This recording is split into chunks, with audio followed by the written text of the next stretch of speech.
자, 정보 설계와 관련해서 또 추가할 내용이 있어서 또 소개를 해드리도록 하겠습니다. 이 보통 정보 설계는 화면에서 보는 거와 마찬가지로 건축 구조 설계랑 매우 흡사한 그런 과정으로 진행됩니다. 이 건축의 어떤 만들어지는 그런 과정을 보면은 정보 설계랑 비슷하다는 거죠. 그래서 이 건축을 올리는 그런 과정을 보면은 뭐 텃밭을 먼저 집안을 다주고 그 다음에 거기에 뭐 철제 프레임 등이 올라가고 또 벽을 만들고 그 다음에 이제 인테리어 관련된 것들을 하게 되죠. 그래서 사용 용도와 사용자 편리를 위한 구조 설계가 매우 중요하다고 했는데 컨텐츠 또한 마찬가지로 그 컨텐츠에서 사용자를 고려한 컨텐츠 또는 그 목적이죠.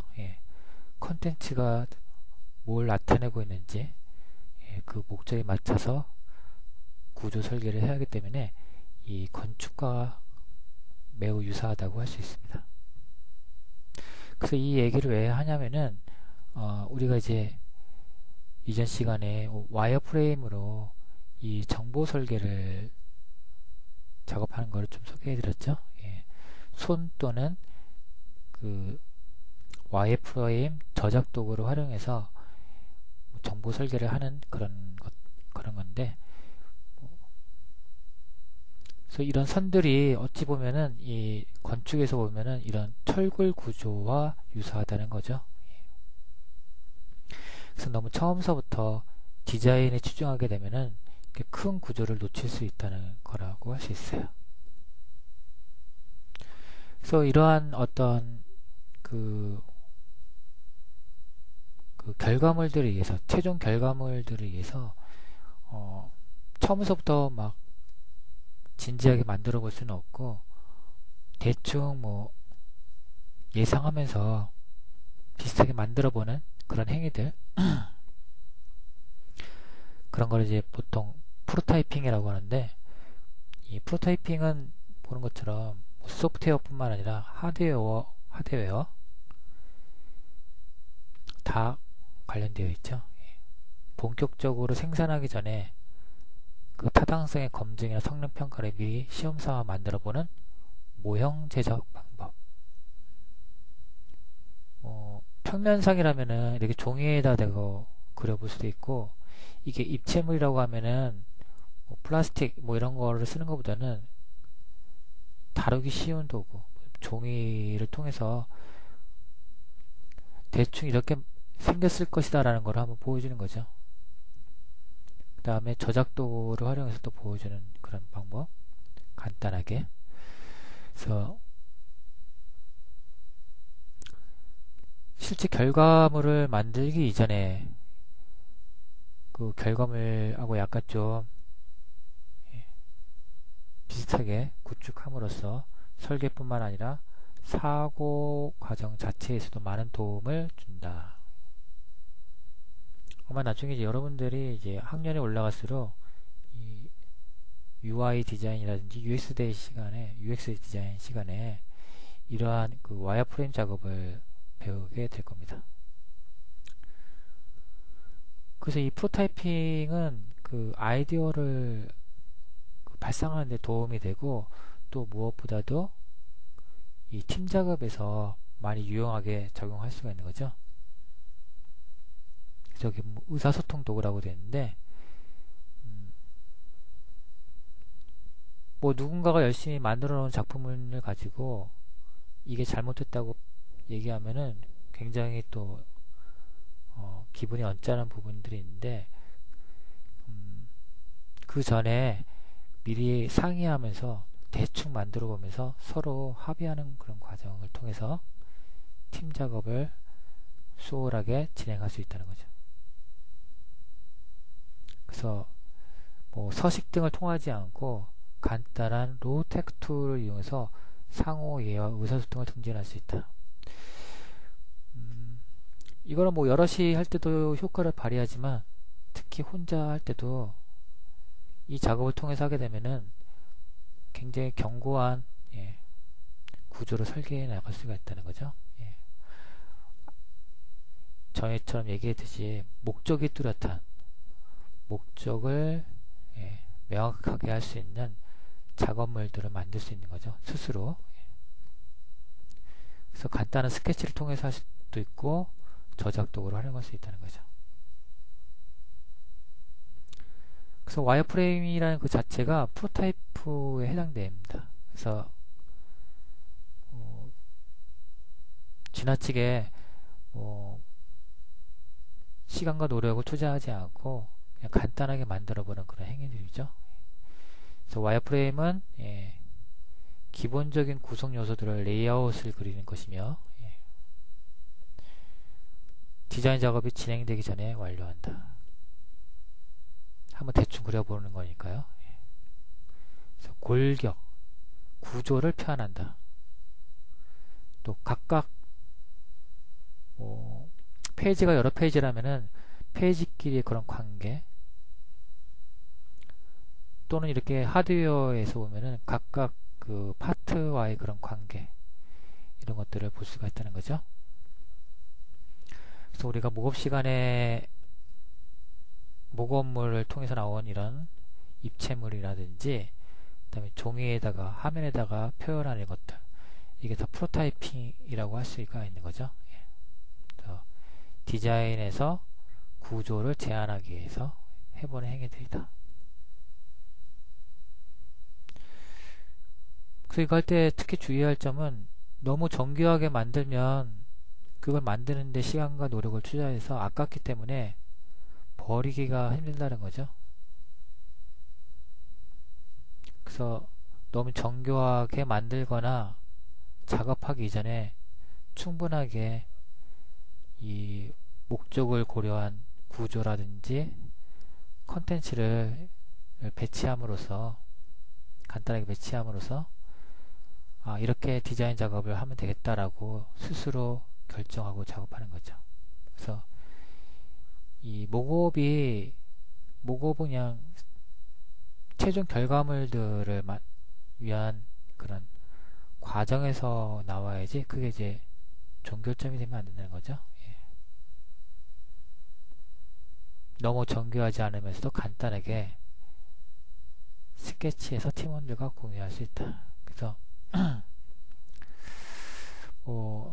현재 여러분들이 그 작업한 결과물들,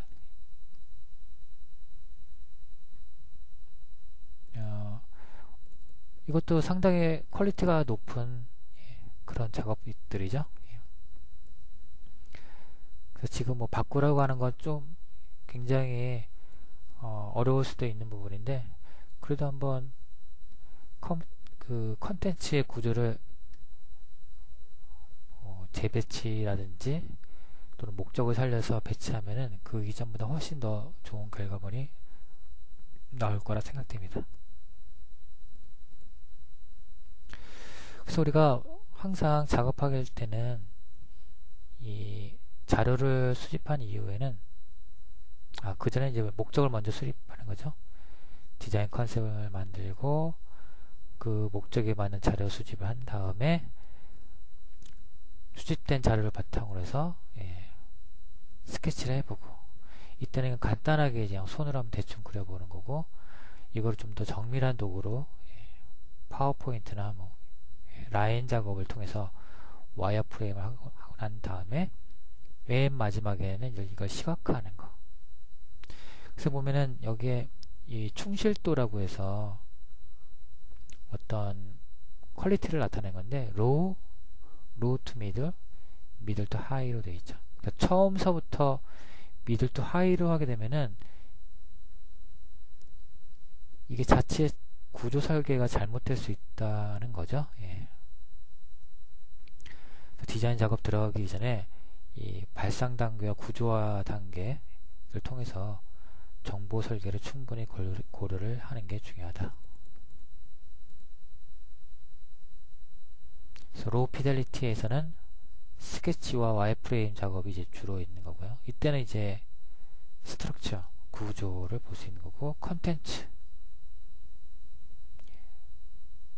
그러니까 뭐 목적에 맞는 구조가 잘 설계되었는지 이런 것들 파악하기 위한 거고, 그 다음에 이제 단계에서는 목업과 프로타입, 약간 좀 스타일이라든지 컬러라든지 또 디자인의 어떤 기본 법칙, 그 다음에 라이트 컨텐츠라는 거는 뭐 리얼 컨텐츠라고 읽을 수 있죠. 예. 여기는 그냥 대충의 그런 컨텐츠고요. 예. 그래서 이 프로세스를 하게 되면은 덜 그 나중에 발생할 수 있는 모순된 그런 구조를 벗어날 수 있는 그런 과정이 될 수 있다는 거죠. 그래서 이 프로세스는 여러분이 꼭 면심해서 해볼 필요가 있는 거고, 그래서 이거 지난 시간에 이제 알려준 내용인데, 이거를 통해서 이제 한번 간단하게 프로타입을 해볼 수 있다는 거죠. 그래서 지금처럼 이렇게 현재 나와 있는 이런 구조를 보면서 간단하게 한번 뭐 만들어 보는 것들이죠. 프로타입이란 거는 손으로도 할 수 있고 또 얼마든지 파워포인트를 가지고 또 만들 수 있기 때문에,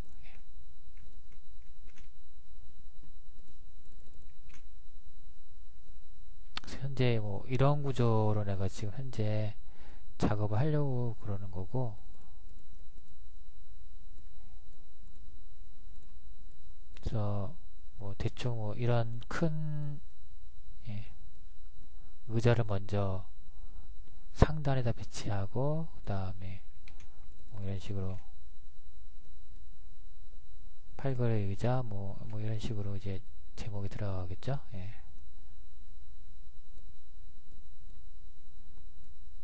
뭐 장식적인 거는 뭐 나중에 하는 거예요. 일단 지금 이렇게 놔두고, 그 다음에 이제 곡면 합판이라는 그런 내용들, 곡면 합판이라는 내용, 뭐 이런 내용이 여기 들어가면 되는데, 이런 내용도 좀 처음서부터 이런 내용이 들어가기 좀 그러면은 뭐 지금 보는 것처럼 이렇게 생긴 거 있죠.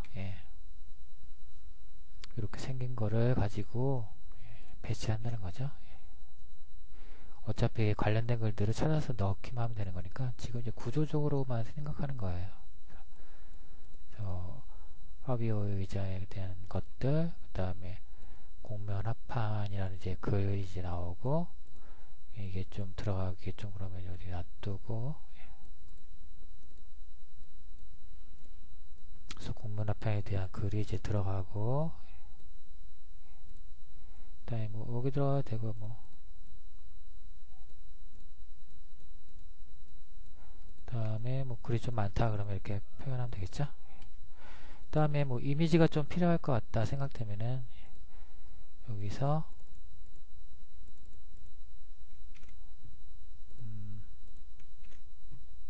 뭐 이미지에 대략적인 뭐 이게 이미지다라고 가정하면은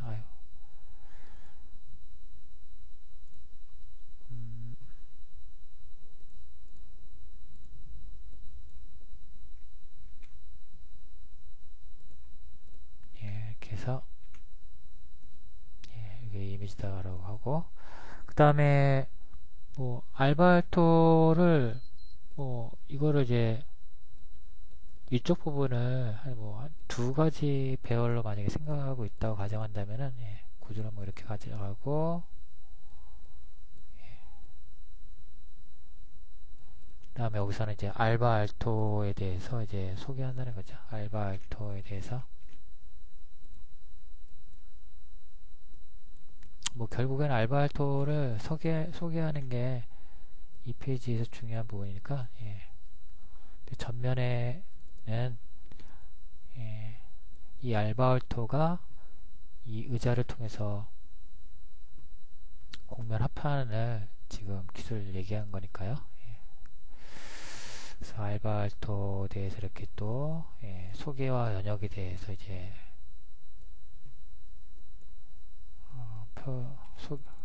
구조를 짠다 이거죠. 알바알토의 소개가 이렇게 들어가고, 다음에 알바알토의 영역 및 활동이 이제 들어갈 것 같고요.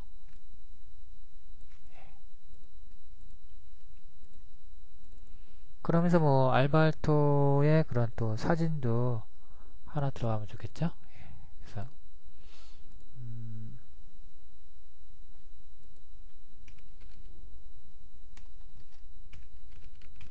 알바알토에 대해서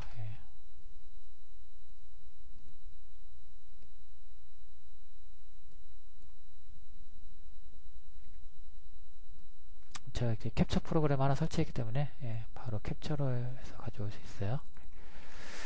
그래서 알바알토에 대한 사진, 뭐 사진이 들어갈 필요가 있다면 이 사진을 쓰고, 뭐 요거를 이용해도 뭐 상관없습니다. 그래서 뭐 알바알토 사진을 뭐 어디다 든다든지, 이거 뭐 나중에 얼마든지 바꿀 수 있는 부분이니까요.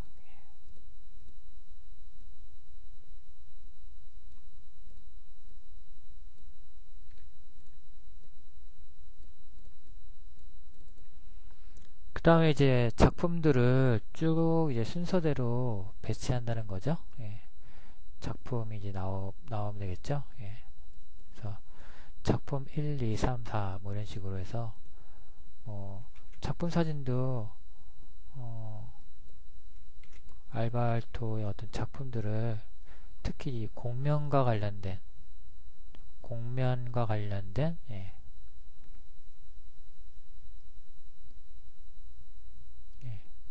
어떤 공면 처리 및 어떤 뭐 합판, 나무를 구부리는 공면 합판이죠. 요거와 관련된 이미지들을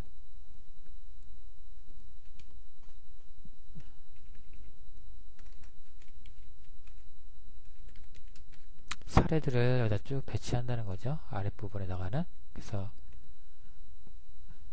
배치하고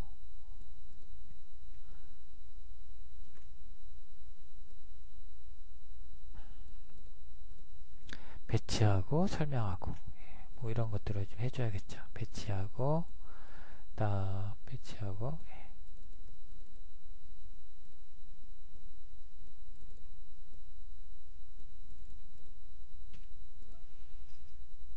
그래서 이건 뭐 제가 대충 뭐 이 컨텐츠를 보고서 컨텐츠 구조를 한번 다시 생각을 해본 거예요. 그래서 아무래도 뭐 컨텐츠는 여러분들이 더 조사를 하면서 더 잘 알고 있는 내용들이니까 여러분들 하여튼 보면서 이 작품을 보면서 알바알토에 대해 어떤 것들을 특징들을 잡아서 보여주면 될 건지. 그래서 구체적으로 거기 보면은 인물의 어떤 사진을 먼저 전면에 내걸어서 보여줬는데, 뭐 그것도 하나의 방법이지만은 지금처럼 알바알토의 이런 대표적인 이런 작품을 먼저 보여주고 이거와 관련된 기술들을 연관돼서 보여주면서 또 여기다가는 알바알토의 어떤 소개글들, 그 다음에 어차피 이제 공면이라는 것들이 가장 큰 구부리는 것들이 있는 것들이니까 요거와 관련된 내용들을 이 하단에 보여주겠다. 뭐 이런 식으로 설계를 해 나가면 되겠죠. 그래서 어차피 이제 디자인을 하게 되면은 이 구조가 요렇게 되는 경우도 있지만은 또 하면서 또 약간 바뀌는 경우도 있긴 있는데, 그래도 일단 이런 기준을 갖고 작업하는 게 작업하면서 고민하지 않는다는 거죠. 기준을 먼저 대충 한번 만들어 놓고 그 기준에 따라서 이제 작업을 진행을 한다는 거죠. 예. 그래서 이제 우리가 이 프로세스가 좀 중요한데, 예. 항상 정보 설계를 할 적에는 처음서부터 디자인을 하려고 하면은 이 구조 설계 부분을 놓칠 수 있기 때문에 구조 설계에서는 이게 간단하게 그려볼 수 있는 이런 와이어프레임 작업을 해보는 게 좋죠. 그래서 파워포인트도 할 수 있지만은 더 좋은 거는 스케치라는 게 가장 뭐 익숙한 방법이겠죠. 손으로 한번 그려보는 것들. 그래서 실제로 뭐 인터넷에서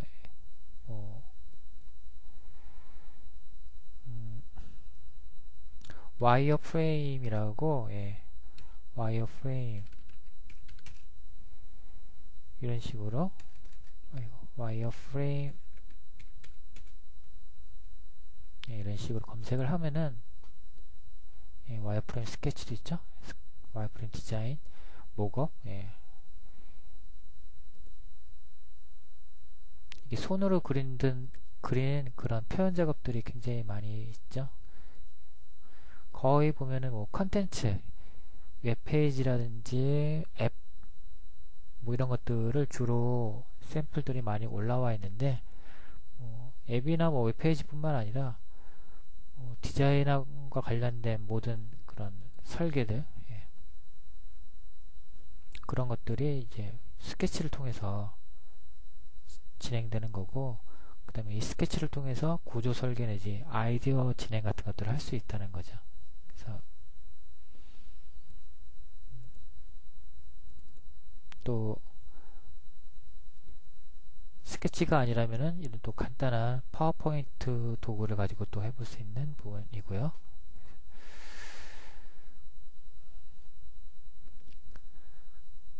그래서 지금 보면은 제가 앞서 사례에서 만든 그런 예제들인데, 이제 이러한 과정을 통해서 만들었다면은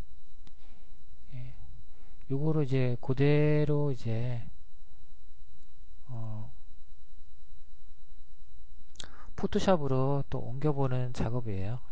그래서 뭐 레이어가 지금 살아있는 파일이라면은 제가 한번 옮겨볼 텐데 그러지 못하고 있으니까, 그래서 여러분들이 현재 여기까지 작업을 했다면은 뭐 레이어만 가지고 재배치를 한번 해볼 수 있을 것 같아요. 레이어를 가지고, 레이어가 살아있는 파일을 가지고 재조정할 수 있는 부분이니까, 그래서 이번 과제에서는 여러분들이 그 전까지 해왔던 뭐 그 전에 과제가 서체와 컬러를 조정한 그런 파일 과제라면은, 또는 그 이전에 디자인 기본 원칙을 적용한 파일이라면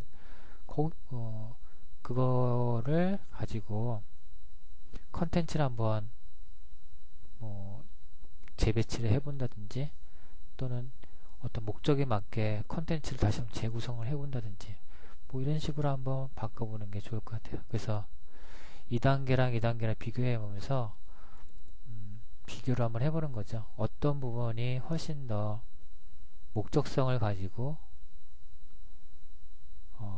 가진 그런 결과물인지.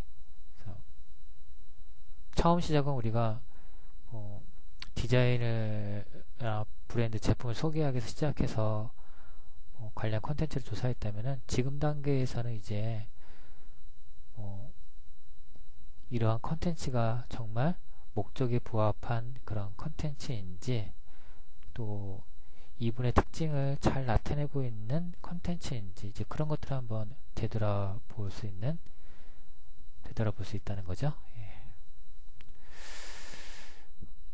자, 그러면 또 마치겠습니다.